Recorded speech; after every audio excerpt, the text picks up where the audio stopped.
All right, NFL trade deadline is come and gone, and it wasn't super exciting as I anticipated it wouldn't be because I hate to break it to you, but the NFL trade deadline isn't as exciting as say the NBA or the NHL. So let's just talk about a few of the trades that went down here in the past week or so. Break them down, my thoughts on them. I'm going to try and go quickly because I don't want to waste your time. Going back to about a week ago, you had a trade between the Titans and the Rams where the Titans send Roger McCreary, cornerback, to the Rams. And in all honesty, I think it makes sense for both teams. Rams just trying to beef up the secondary, which is, I guess, if you wanted to pick a weak point of that team right now, it would be that. So you get a guy who has played at a decent enough level in the past, and the Titans, they're just trying to sell. So makes sense on both ends. Steelers, I made a video on this. Kyle Duggar traded from the Patriots to the Steelers. It makes sense on both sides. The Patriots, it wasn't working with Kyle Duggar. He was always hurt, and so it just made sense to let go of him. And as for the Steelers, they needed a safety really bad, and they got one. Patriots also sending away Keon White, pass rusher, to the 49ers. The 49ers, they needed anything resembling a pass rush right now just because they are hurting in that area without Nick Bosa. Eagles are acquiring Michael Carter, the cornerback from the Jets. Eagles trying to beef up the defense, and we'll talk more about that in a minute. So, and I guess I'll go over the next two trades. The Eagles also trade for Jair Alexander, and they trade for Jalen Phillips from the Dolphins. And look, those are the three trades the Eagles made, and you know what? It makes sense. They know they can win a Super Bowl right now. They did it last year, and so they're trying to just beef up for yet another run and hope they can take the conference. So getting another pass rusher when you've kind of been hurting in that area, you brought back Brandon Graham. It makes sense to go out and get a guy like Jalen Phillips. It makes sense. Now, this one I think might have been a bit of an overpay from the Baltimore Ravens. But the Titans managed to secure a fifth round pick, which can become a fourth round pick, for Draymond Jones. Uh, Draymond Jones, he had 4 sacks or whatever.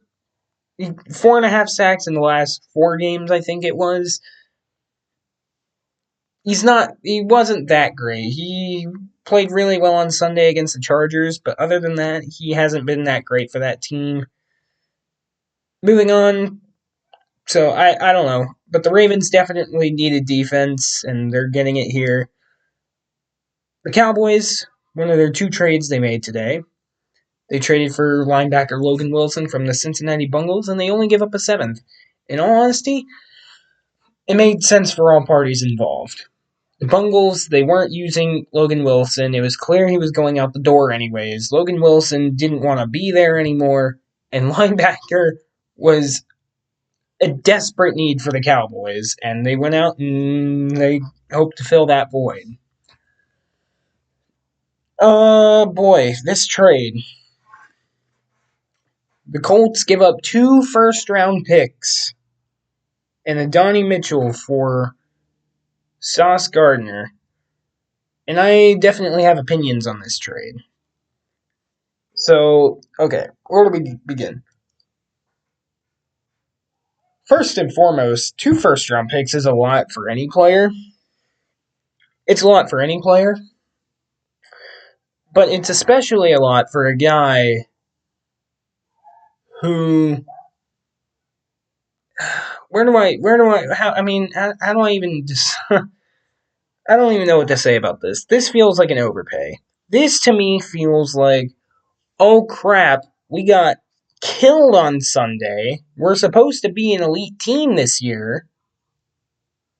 We need anything.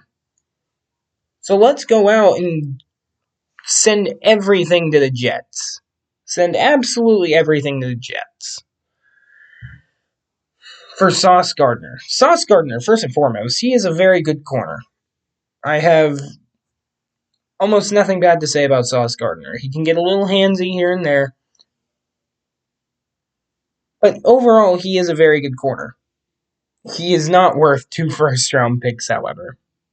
Not even close. I do think this was an overpay, but secondary was probably the weakest unit of this Colts team.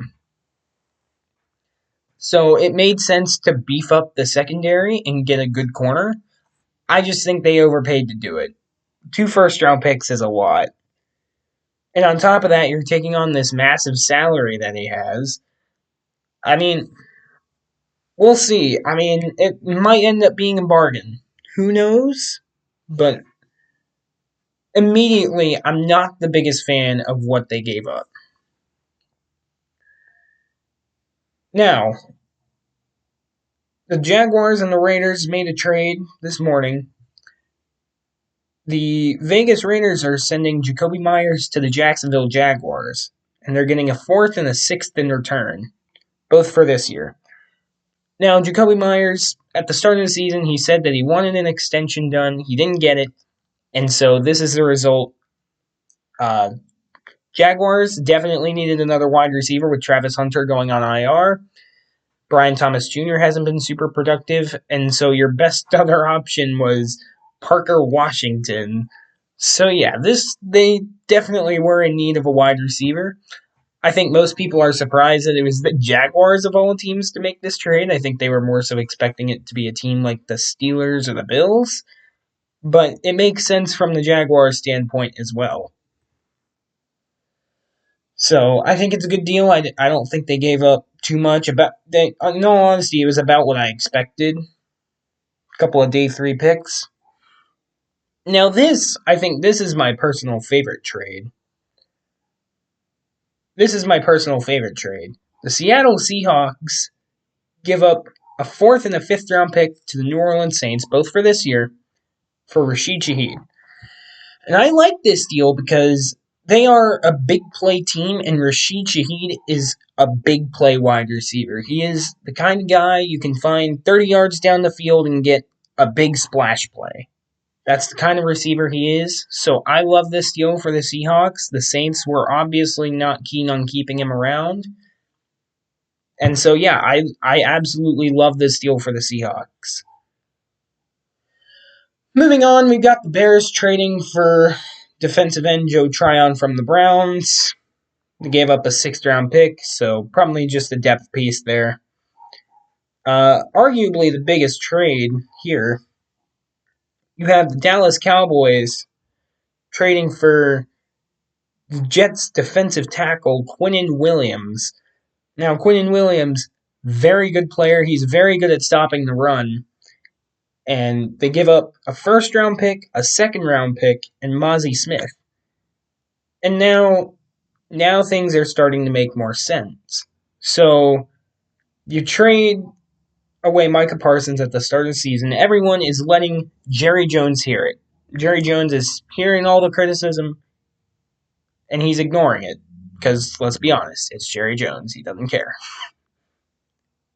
But if you look at what you're doing here, essentially what you're doing is you're trading Micah Parsons for Quinnen Williams and Kenny Clark. I don't hate that. In all honesty, I really don't. And you get to keep. You still have a 1st-round pick. Of course, you trade away your own pick, which is going to be the higher of the 2 first-rounders you have, most likely, anyways. So I don't love that part of it. If you could have somehow managed to get rid of the Packers' 1st-rounder and keep your own, I think that would have been better. But maybe the Jets weren't going to take that. I wouldn't doubt it. But yeah, I think overall this makes a lot of sense for Dallas. I don't know if they're necessarily in a position to be buying right now, but overall I don't hate the move. I really don't. And the last trade of the day was the Saints sending offensive lineman Trevor Penning to the New Orleans Saints. It's as at the time I'm recording this, it's still not, confirmed what they gave up. I think if I had to take a guess, I'd say it's probably like a sixth round pick.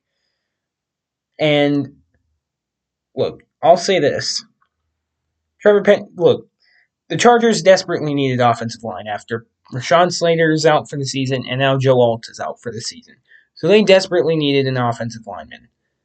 So why not go grab uh, an offensive lineman who's still on his rookie contract from a selling team, anyways? It makes sense from the Chargers standpoint, and hey, he was drafted in the first round for a reason, so why not? Maybe he can develop over there, and if he's good enough, you can re-sign him. So yeah, I like that deal for the Chargers as well. And as I said, I don't know what the Saints got back in return. If I had to take a guess, I'd say it's probably a fifth or a sixth round pick. But yeah, that's it for the trade deadline. As I said, not super exciting, but I did want to make a quick little recap video. Of course, none of the big names. Brees Hall, even though he did request a trade, he didn't get traded. No Jalen Waddle trade, as I suspected. Bradley Chubb wasn't traded. You know, the Jets, I think, had a really great deadline. They managed to get 3 first round picks total and a second, which is nuts. Yeah, man. Overall, that's what happened, and we'll see what ends up happening for the rest of the season. I guess I should talk about the Steelers real quick. Yeah, I know people wanted the Steelers to trade for a wide receiver. I knew it wasn't going to happen. Well, I didn't know it wasn't going to happen, but I said if it did happen, they wouldn't use him anyways. Maybe they were in the market for Jacoby Myers, for example, but I mean, even if they did get him, they wouldn't have used him properly. So I'm okay with how things turned out. I'd rather not give up draft capital to get a guy who's not even going to really perform. I mean, that's just my thinking on it. But yeah, anyways, don't die.